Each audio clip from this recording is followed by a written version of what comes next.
आयोडम iodine से बनी हुई दवाई है।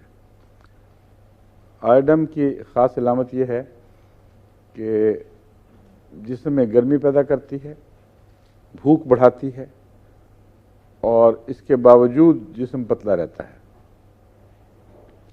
और बाद लोग सूखना शुरू हो जाते हैं। अगर इस पर आप गिल्लर बढ़ा दें, एक जो यहाँ क्या कहते हैं उसको आप हैं, यहाँ जो गिल्लर को थायराइड, हाँ थायराइड बढ़ा हुआ होता है ना, जो बालों के तो काफ़ी बड़ी बड़ी चीज़ बन जाते हैं। वो तो प्रोटेड ग्लैंड है। नहीं प्रोटेड नहीं, थायराइड यहाँ, हाँ गिल्लर उसको कहते हैं। वो जो बढ़ जाए उसमें आयोडम बहुत मुफीद है, मगर शर्त यही है जो मैंने बताई है कि गर्मी हो और भूख हो और फिर भी जिस्म पे न चढ़े। वो लोग जो मोटापे से तंग आ जाते हैं उनको थोड़ी सी इस किस्म की बीमारी हो जाए तो बड़े मज़े हो जाएं, क्योंकि कोई डाइटिंग की ज़रूरत नहीं, भूख ख़त्म ही नहीं होती और जो खाए वो गर्मी बन के निकल जाता है। असल बात यह है, एनर्जी कहीं तो जाती है, उनके हाथ पांव सारे जिस्म में से सेक निकलता है। सल्फ़र और इस आयोडम में जो फ़र्क है वो ये है कि सल्फ़र में सिर्फ किनारों से सेक निकलते हैं, हाथों की हथेली, पाँव के तलवे, सर की चोटी, लेकिन बाकी जिस्म ज़रूरी नहीं गर्म हो, बल्कि अक्सर नहीं होता गर्म। ऐसे मरीज़ को सर्दी तो नहीं लगती मगर जिस्म में से कोई सेक नहीं निकलता, लेकिन किनारे जो हैं, जिसको क्या कहते हैं, इसकी ख़ास इस्तिलाह है नहीं, हाँ एक्सट्रीमी, इसकी और डॉक्टरी को इस्तिलाह है, उनसे हाथ पांव की हथेलियों और तलवों और सर की चोटी, इनको हाथ लगाने से भी गर्मी महसूस होती है। इसीलिए बाज़ दफ़ा सल्फ़र के मरीज़ों को हाथों और पाँव पे पसीना बहुत आता है और पसीने में बदबू होती है।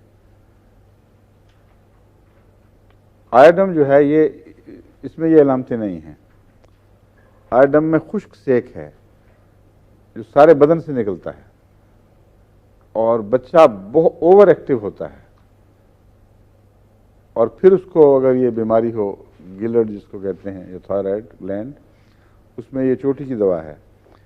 और इसी से मिलती जुलती अलामतें अगर नज़ले वाले को अगर नज़ला भी हो जाए या और ऐसी मुस्तकिल बीमारियां हों तो उनमें आयोडम बहुत अच्छी दवा है, लेकिन उसके बगैर नहीं, ये अलामतें इसकी ज़रूरी हैं। थायराइड में उसके अलावा दवा एक है कैलकेरिया फ्लोर।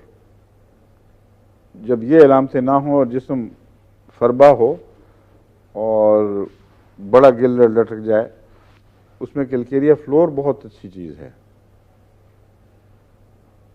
आमतौर पर कैलकेरिया फ्लोर में बेसिलियम के साथ देता रहा हूँ। पहले मैं ऊंची ताकत में दिया करता था, फिर निस्बतन कम कर दी। हमारे एक मौलम थे वक्फ जदीद के, मौलवी इस्माइल साहब मरहूम, उनकी औलाद आजकल जर्मनी में है। उनको गिल्लर था, मुझे पता नहीं लगा क्योंकि वो हमेशा यूँ चादर लेके फिरते थे, तो मुझे तो पता ही नहीं लगा, ना उन्होंने कभी जिक्र किया कि गिल्लर की वजह से करते हैं इस तरह। मगर गर्मी हो सर्दी हो उन्होंने यूँ करके चादर डाली होती थी। एक दफ़ा आए, उनको बवासीर की तकलीफ़ थी और बवासीर की अलामतें कैलकेरिया फ्लोर से मिलती थी, तो मैंने उनको 1000 में कैलकेरिया फ्लोर दे दी और उसके बाद 4-5 दिन गायब। तो मैंने घर से पता करवाया कि क्या बात हो गई, तो पता चला कि शदीद बुखार, 105-6 तक बुखार जाता था, लेकिन वो थे हिम्मत वाले आदमी, उन्होंने दूसरा इलाज करवाने से साफ इनकार कर दिया और कहा कि मुझे चूँकि उन्होंने दवाई दी है, उसका रद्द-ए-अमल हुआ है और मैंने और कुछ नहीं खाना।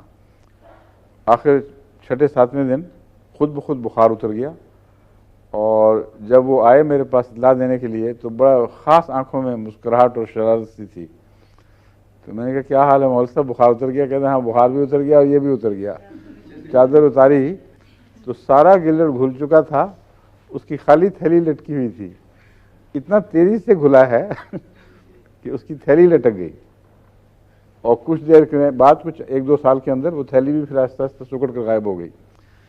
तो इतना हैरत अंगेज असर करती है होम्योपैथी अगर सही इलाज हो। उनकी चूंकि बवासीर से इलामतें मिलती थी, गिलड का तो मुझे पता ही नहीं था, मगर एहतियातन फिर मैंने खुराक कम, इसकी पोटेंसी कम कर दी, क्योंकि हज़ार ताकत ने बहुत ज़बरदस्त ऑर्डर दिया है कोई कि फ़ौरन ठीक करो इसको, और अल्लाह की फजल से जान थी तो बच गए। मगर एक और बात है कि गिलड को एहतियात से इस्तेमाल ठीक करने की कोशिश करनी चाहिए, क्योंकि बाज़ और केसेस में भी मुझे तजर्बा हुआ है। बाज़ दफ़ा ये ट्यूबरकुलर मादे की वजह से गिलड होता है, और वो अगर आप बेहतियाती से टॉल ऑर्डर दे दें, फौरी हुक्म दे दें कि जल्दी ठीक हो सकता है मरीज़ को मार ही दें, क्योंकि इसकी टॉक्सिन जो रिलीज़ होती है बहुत ही तकलीफ देह है। वो टॉक्सिन इतनी रिलीज़ होनी चाहिए, जहर उसके इतने खारिज होने चाहिए कि जिसम उनको रोज़मर्रा आहिस्ता आहिस्ता पसीने पेशाब वगैरह से निकाल सकता हो, और तकलीफ़ हो मगर इतनी ज़्यादा ना बढ़ जाए कि बर्दाश्त से बाहर निकल जाए। दूसरे इसका ख़तरा होता है दिल पर हमले का, क्योंकि गिलड के इलाज में मैंने देखा है जब बेसिलिनम भी साथ दी जाए, इसलिए मैं ज़रूर बेसिलिनम देता हूँ कि वो उसका मादा अगर हो सिली तो उसमें मददगार हो जाए। तो उसमें मरीज़ बात दिल घटने की शिकायत करता है, और बेसिलिनम में बाज़ डॉक्टरों ने ये लिखा हुआ है कि इसको एहतियात करनी चाहिए, इसके साथ मिलाया नहीं हुआ, वैसे लिखा हुआ है कि बेसिलिनम को गलत इस्तेमाल से बाज़ दफ़ा दिल की तकलीफ़ हो जाती है, इसलिए दिल का ख्याल रख के देनी चाहिए। ये बात मुबहम है और पहले मुझे भी समझ नहीं आई थी, मैं वैसे ही बेसिलिनम से डर गया था कि दिल के लिए मुज़िर ना हो। फिर तजर्बे में मुझे ये बात समझ आई और बिल्कुल कतई है कि दिल पर कतन कोई बुरा असर नहीं इसका। अगर ऐसा जहरीला मादा अंदर मौजूद हो जिसको ये घुलाना शुरू कर दे तो फिर दिल पर असर पड़ता है। उसका इलाज ये है कि पानी ज़्यादा पिलाया जाए साथ, और ताकत थोड़ी रखी जाए ताकि वो इखराज जो है वो तेज़ी से ना शुरू हो, रफ्ता रफ्ता हो। और क्रेटिगस होम्योपैथिक दवा है दिल की ताकत की, वो साथ शुरू करा दी जाए तो हिकमत के साथ बगैर किसी नुकसान के फ़ायदा पहुंच सकता है। अब ये बात